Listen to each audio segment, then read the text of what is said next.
Life is a video game. And you're just a skin. Think about it. In games, the character changes, but the code underneath, it remains the same. Biologically, humans are 99.9% identical. We are built from the exact same four-letter alphabet of DNA. We bleed the same iron-rich red. We fear the same darkness. We crave the same warmth. So, if the hardware is identical, why is the software so terrifyingly different? Einstein looked at the world and saw order, relativity, a beautiful and mathematical symphony. Kafka looked at the exact same world and saw chaos, a nightmare where men turn into bugs. What made them them? It isn't the skin we wear. It is the unique filter through which you are forced to see reality. So look in the mirror and ask yourself, who is the one playing the game? If we are all the same code, why do we obsess over the casing? Why does appearance matter?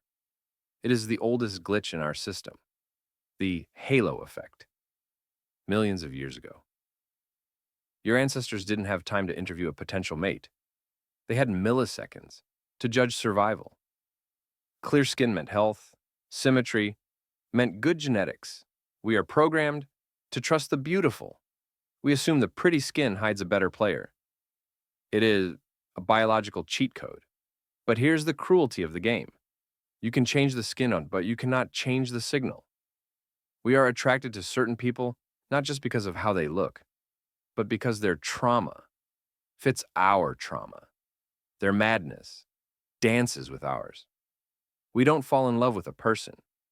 We fall in love with the reflection of our own missing pieces in their eyes. And what about the players who broke the game? The ones who refused to just be NPCs? What fascinated the greatest minds? Socrates was fascinated by the code. He didn't care about the skin. He annoyed the city of Athens by asking, why? Until they killed him.